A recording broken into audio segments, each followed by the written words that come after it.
श्रेया आणि परी हा बोल. काय करणार? चिकन शर्मा. काय करणार? चिकन शर्मा.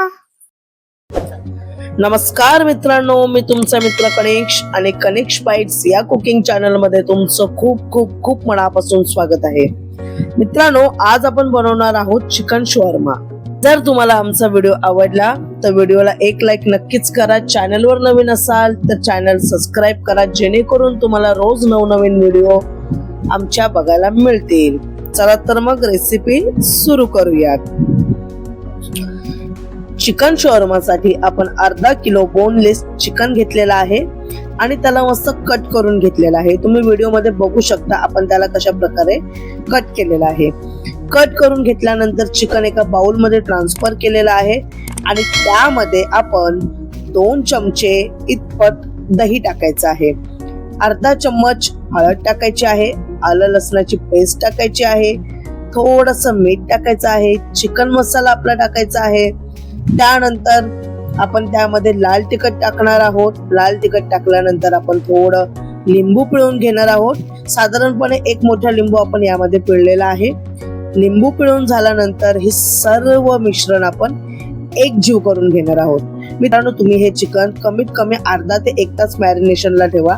त्यामुळे याच्या आतमधपर्यंत पूर्ण मसाल्याची चव जाते आणि खाताना खूप छान अशी चव येते. ओके. आणि लास्टला आपण त्यामध्ये थोडस लाल कलर टाकणार आहोत, जेणेकरून चिकनला असं नॉर्मली असं लाल कलर येईल. त्यानंतर आपण 4 वाट्या मैदा घेतलेला आहे. मैदा घेतल्यानंतर त्यामध्ये आपण 2 चमचे एवढी दही टाकलेली आहे. दही टाकण्याचं कारण हे आहे मित्रांनो, की त्यामुळे आपलं जे पीठ असतं ते थोडंसं मऊ मऊ होतं. त्यानंतर आपण चवीनुसार मीठ टाकून घेऊयात आणि तेल टाकून घेऊयात. तेल टाकून घेतल्यानंतर पूर्ण मिश्रण एकत्र करून त्यामध्ये थोडं थोडं पाणी टाकून आपण पीठ चांगलं असं मळून घ्यायचं आहे. आपल्याला जेवढं जसं पाणी लागेल तेवढं थोडं थोडं पाणी टाकून आपल्याला पीठ मळायचं आहे. जास्त घाई करायची नाहीये. एकदाच जास्त पाणी टाकायचं नाहीये. आपल्याला जितकं पाणी लागणार आहे पीठ मळताना तितकंच पाणी आपल्याला घ्यायचं आहे. आणि जास्त मऊही मळायचं नाहीये आणि जास्त घट्ट सुद्धा मळायचं नाहीये. जर तुम्ही जास्त मऊ पीठ मळलं तर नंतर ते अजून मऊ होईल, कारण आपण या पिठाला थोडा वेळ झाकून ठेवणार आहोत. आता यामध्ये थोडस तेल टाकून याला चांगलं 5 मिनिटं असं मळून घ्यायचं आहे, जेणेकरून आपल्या ज्या चिकन शॉर्माचे जे पराठे आहेत ते खूप छान बनतात. मित्रांनो, मी तुम्हाला एक छोटासा विनोद ऐकवतो. माझ्या बाजूला एक वहिनी राहतात आणि त्यांनी त्यांच्या मिस्टरांना सांगितलं, अहो ऐकलत का, मी आजपासून डाएट करणार आहे. तर नवऱ्याने विचारलं, मग या 2 प्लेट कशासाठी घेतलेल्या आहेत तो? तर त्यांनी असं उत्तर दिलं की 1 प्लेट माझ्यासाठी आणि दुसरी प्लेट डाएट साठी. असं असतं का राव कुठे? आपलं पीठ खूप छान मळलेलं आहे. आता याला आपण अर्धा तास साईडला ठेवून देऊयात. पीठ मळून झाल्यानंतर आता आपण इथे कांदे घेतलेले आहेत आणि कोबी घेतलेले आहे. कांदे आपल्याला असे सरळ उभे उभे कट करायचे आहे, बारीक बारीक लांब लांब. तुम्ही बघू शकता व्हिडिओ मध्ये मी कसे कट केलेले आहे. त्यानंतर आपल्याला कोबी घ्यायची आहे आणि कोबी सुद्धा आपल्याला अशी पातळ लांब लांब कट करून घ्यायची आहे. आता आपण एक कढई ठेवूयात. कढईमध्ये तेल टाकूयात. तेल गरम झाल्यानंतर आपल्याला काय करायचं आहे, थोडेसे कांदे यामध्ये टाकायचे आहे. जशी आपण कांदे टाकले, कांद्याला थोडस परतून घेऊयात आणि परतल्यानंतर साधारणपणे 1 मिनिटातच आपण यामध्ये चिकन टाकूयात. चिकन टाकल्यानंतर चिकनला सुद्धा तेलामध्ये मस्त परतून घेऊयात. यामध्ये आपल्याला आता कोणतेच मसाले किंवा मीठ टाकायची गरज नाहीये, कारण मॅरिनेट करताना आपण यामध्ये सगळ्या गोष्टींचा समावेश केला होता. त्यामुळे आता फक्त आपल्याला याला परतून घ्यायचं आहे. तुम्ही बघू शकता 10 ते 15 मिनिटातच हे चिकन मस्त शिजतं, कारण ऑलरेडी आपण चांगले याचे छोटे छोटे पीस केलेले आहेत.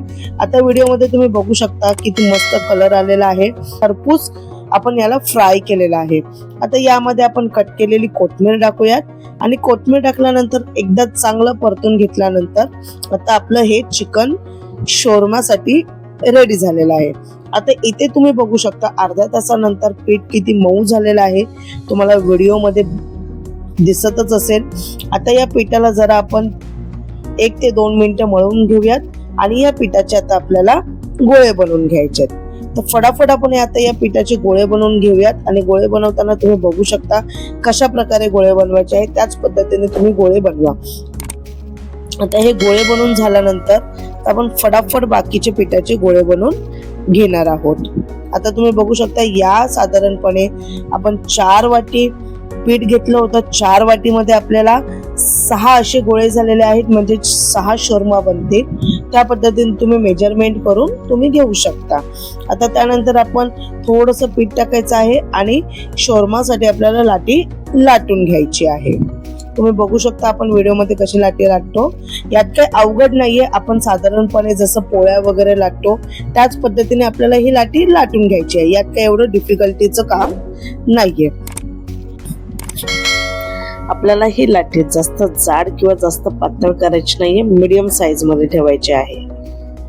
प्लीज प्लीज प्लीज तुम्हाला जर माझा हा व्हिडिओ आवडला तर व्हिडिओला एक लाईक नक्कीच करा, तुमच्या मित्रपरिवारांना शेअर करा आणि नवीन असाल तर चॅनलला सबस्क्राईब करायला अजिबातच विसरू नका. धन्यवाद. लाटी लाटून घेतल्यानंतर आपण एक तवा गरम करून घेणार आहोत. तवा गरम झाल्यानंतर थोडंसं त्यामध्ये आपण तेल टाकणार आहोत. तेल टाकल्यानंतर आपण आपली लाटी यावरती टाकून घ्यायची आहे. लाटी टाकल्यानंतर 10 ते 15 सेकंदातच आपल्याला आपली लाटी पलटी करून घ्यायची, नाहीतर लाटी आपली वाताड होईल आणि खाताना अशी मऊसूर लागणार नाही. तुम्ही बघू शकता या लाटीला 2 ते 3 मिनिटं इनफ होतात. अलटी पलटी करून आपल्याला हे पूर्ण चपातीची शोरमाचा जो पराठा आपण बोलतो तो पराठा आपल्याला शेकून घ्यायचा आहे. पराठा शेकून झाल्यानंतर मित्रांनो, पराठा ठेवल्यानंतर त्यात आपण ग्रीन चटणी टाकून घेणार आहोत.